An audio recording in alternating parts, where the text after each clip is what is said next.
Bonjour à tous et bienvenue sur la chaîne de la boutique en ligne Lou Passion.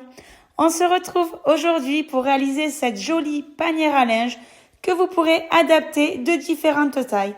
En effet, dans cette vidéo, je vais vous montrer comment la réaliser en 30 cm, mais vous pourrez la faire de taille inférieure si vous souhaitez. Si vous débutez, ce tutoriel est fait pour vous. Il est vraiment très simple à réaliser. C'est une série de répétitions de mailles serrées. J'espère que cette vidéo va vous plaire. Si c'est le cas, n'hésitez pas à vous abonner à la chaîne et mettre un petit pouce en l'air. Sans plus attendre, on passe à la partie matériel. Pour réaliser ma panière, j'ai utilisé de la corde, du fil à coudre, une aiguille à coudre, une aiguille passe-laine, une paire de ciseaux, du scotch, une petite étiquette comme ceci. Donc les étiquettes, vous verrez en boutique, on a plusieurs modèles disponibles. Celle-ci, c'est la dernière. On peut vous les personnaliser avec votre logo, avec votre nom. Vous verrez, il y a plein de choix. Pour la base, j'ai utilisé une base en 30 cm pour faire la panière. Vous pouvez aussi faire une panière plus petite. On a du 20, on a du 16. Vraiment, dans la vidéo, ce que j'explique, c'est le même principe pour toutes les bases rondes. Vraiment, il n'y a rien de compliqué, c'est une répétition. Pour le crochet, j'ai utilisé un crochet numéro 8 parce que mon fil est adapté au crochet numéro 8. Et vous pouvez aussi, pour une base en 30, passer avec un numéro 8 dans le trou. Pour une base plus petite, il faudra adapter votre crochet au début pour passer dans le trou et ensuite par rapport à votre fil. Pour le fil, donc, j'ai utilisé du trapio. Le trapio, qu'est-ce que c'est? Le trapio, c'est un fil recyclé. C'est des chutes de surjeteuses qu'on réembobine. Et avec, on fait des panières, des sacs, des tapis, de la déco. C'est pas l'idéal pour le vêtement, c'est vraiment pas préconisé. Mais vraiment, c'est un fil 100% recyclé. Dans 100% recyclé, j'entends bien que le fil n'est jamais le même d'une bobine à une autre. Là, je parle pour l'épaisseur. Donc, pour l'épaisseur, il se peut que moi, j'ai utilisé un crochet numéro 8 pour ce fil-là. Mais que du coup, sur un autre trapio, par exemple, sur celui-ci, qui est un peu plus épais, vous utilisez du coup un crochet 10, voire un crochet 12. Voilà, donc on s'adapte suivant le fil. C'est pareil, à l'intérieur de la bobine, il se peut que du coup, le fil soit plus fin ici et plus épais à l'intérieur. Il faudra toujours vous adapter. C'est le principe du trapio. Vous avez des nœuds, vous avez des petits fils. Il peut y avoir des changements de couleur à l'intérieur de la bobine. Cela arrive, voilà, c'est un produit 100% recyclé. Donc, quand vous achetez du trapio, il faut en premier temps penser que ce n'est pas un produit qui a été élaboré comme une laine lambda. C'est vraiment un produit 100% recyclé. Donc, pour faire ma panière, moi, j'en ai utilisé 3. Donc, il vous faudra 3 bobines. Et à la fin, il vous en restera un. Voilà, donc, après avoir fait le tour de la partie matérielle, je vais conclure une dernière fois sur le trapio. Quand vous achetez du trapio, que vous prenez 3 pelotes, par exemple pour ça, faut vraiment que vous les preniez d'un coup. Parce que partant du principe que c'est un produit recyclé, la pelote que vous venez d'acheter ne sera pas disponible dans 2 semaines, dans 3 semaines. C'est un produit à couleur unique.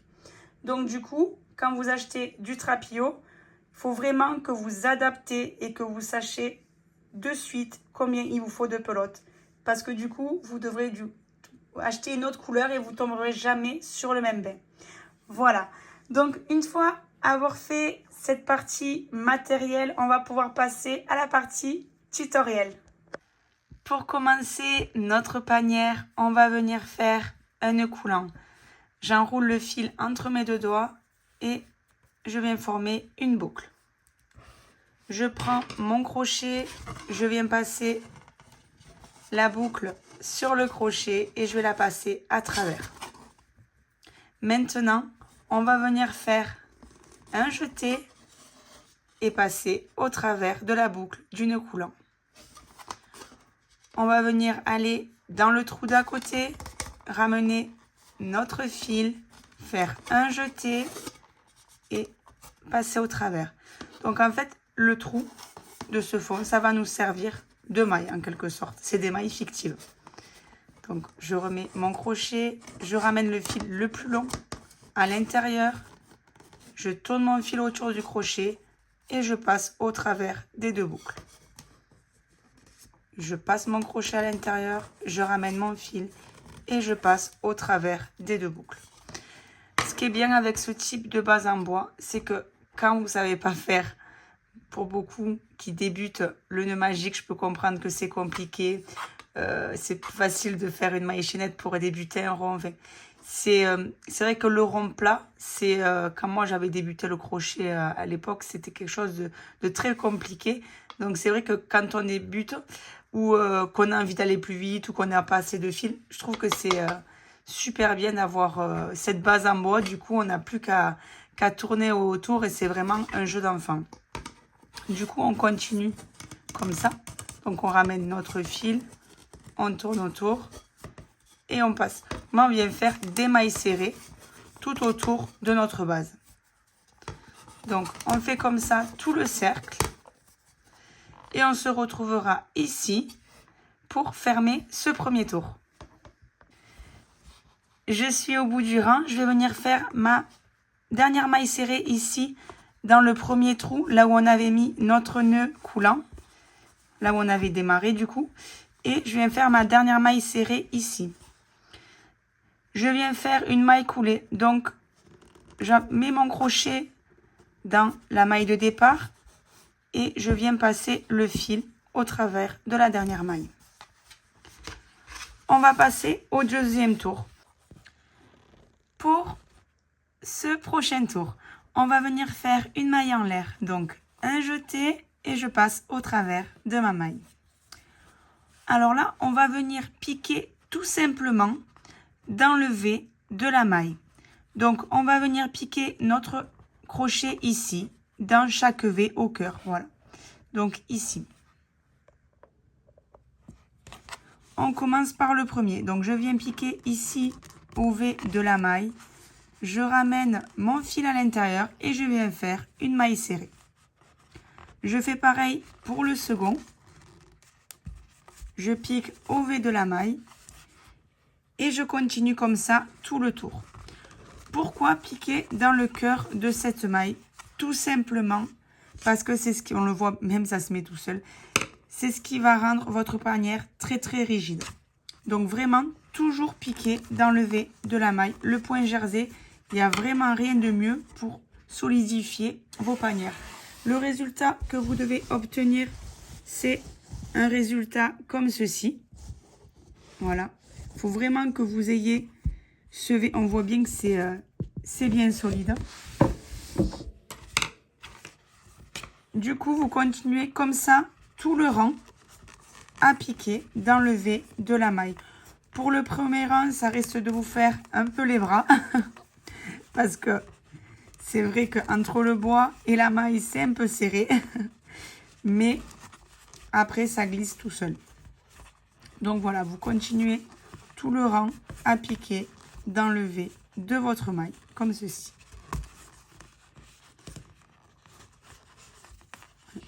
Donc vraiment, vous piquez ici. On se retrouve au bout du rang.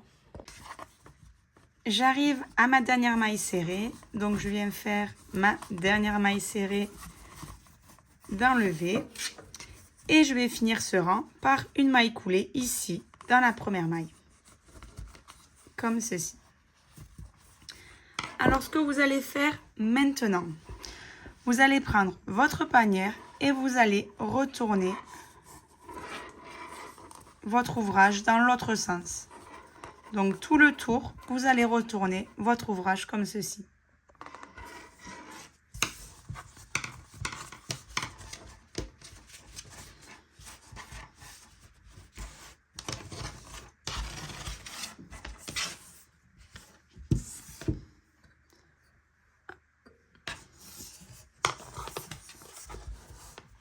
Alors, maintenant que votre ouvrage est retourné, on va s'attaquer au rang de répétition.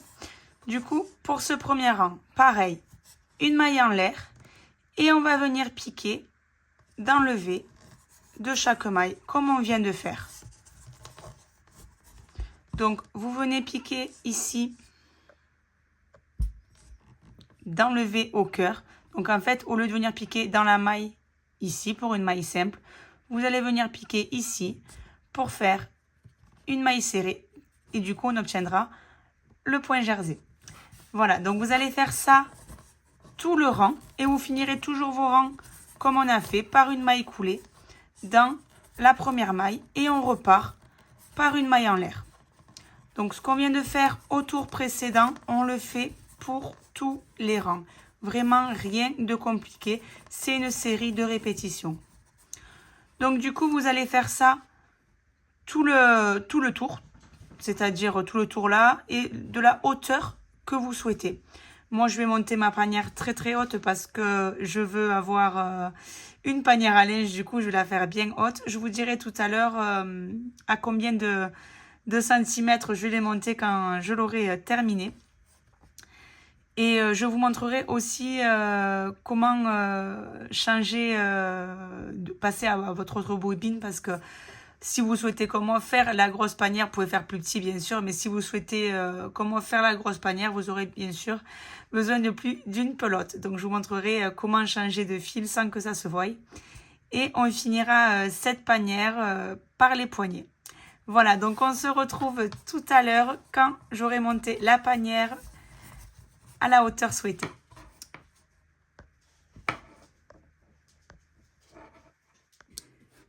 Pour changer de bobines, alors je dis bien de bobines, pas de couleur parce que la couleur on la change au début du rang et pas en plein milieu.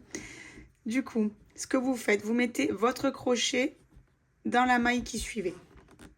Vous prenez votre nouveau fil, vous le posez sur votre crochet, vous le tenez bien et vous le passez au travers de cette maille.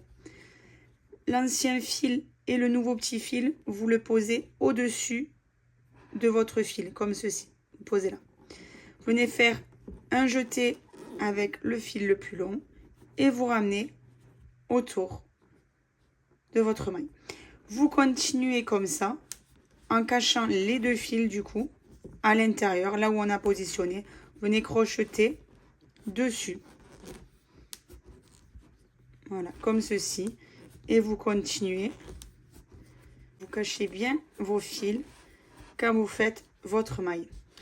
On se retrouve du coup à la fin pour faire les poignets. Donc voilà, notre panière se présente comme ceci. Je l'ai montée de 34 cm. J'ai hésité, je voulais aller un peu plus haut à 50, mais sinon après ça va être compliqué pour montrer les poignets parce qu'en fait elle est vraiment haute. Du coup, j'ai déjà installé les petits marqueurs pour vous expliquer où c'est qu'on allait mettre les poignets. Donc voilà, j'ai fini la panière. Je vais venir maintenant faire la dernière maille coulée. Je vais prendre le fil, le rentrer à l'intérieur et je vais venir couper mon fil.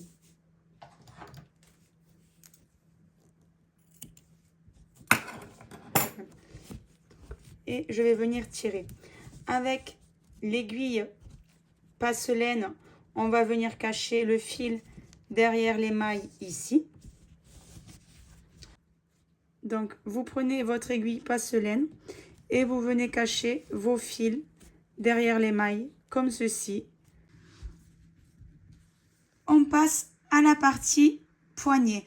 Donc, j'ai déjà positionné mes petits repères pour placer vos marqueurs. C'est très simple. Vous allez partir de la fin, de là où on finissait les rangs, où on les commençait, donc la démarcation que vous voyez ici. Et vous allez compter 14 mailles. À la 14e maille, vous viendrez mettre le premier marqueur. De ce marqueur-là au prochain, vous allez compter 8 mailles. À la 8e, vous mettrez votre marqueur. Vous ferez pareil dans l'autre sens. Vous partirez d'ici, vous compterez 14 mailles, 8 mailles et vous posez le marqueur. Donc pour les poignets, moi j'ai décidé de mettre de la grosse corde parce que je veux donner un petit aspect rustique à cette panière. Du coup, j'ai pris de la grosse corde de jute et je vais venir les positionner sur ma panière. Pour cela, j'ai coupé 2 morceaux de 60 cm chacun. On va venir les installer sur la panière. Je vous montre comment de suite.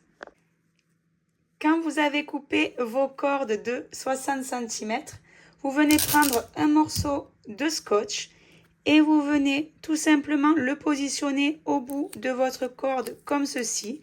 Vous tournez tout simplement de façon à ce que votre fil ne se déconsolide pas et ça sera beaucoup plus simple pour le passer dans la maille. Vous faites ça aux 4 bouts des cordes. Pour positionner la corde, rien de plus simple. Donc je plie un peu pour que vous voyez bien. Notre marqueur est ici. On va descendre de 1, 2, 3, 4. Au 4e ici. On va venir passer la corde là, au milieu. Donc, on passe notre corde ici.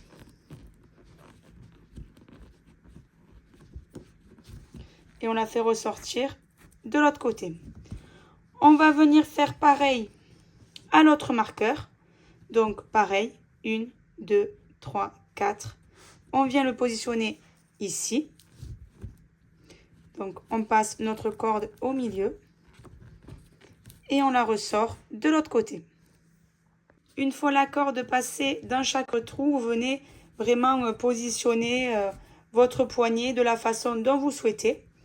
Et pour finir, vous allez venir faire un nœud grossier comme ceci à l'intérieur pour caler votre poignet. Donc faites-le au bout parce que si vous la soulevez, du coup, hop, vous aurez plus de prise. Donc voilà, après vous pouvez la positionner en élément de déco comme vous voulez, ça ne gênera pas. Donc voilà le rendu final. On va venir maintenant faire la même chose avec l'autre poignet et on finira par la petite étiquette. Pour la petite étiquette, c'est très simple. Vous venez mesurer d'ici. Donc là, vous avez le départ derrière.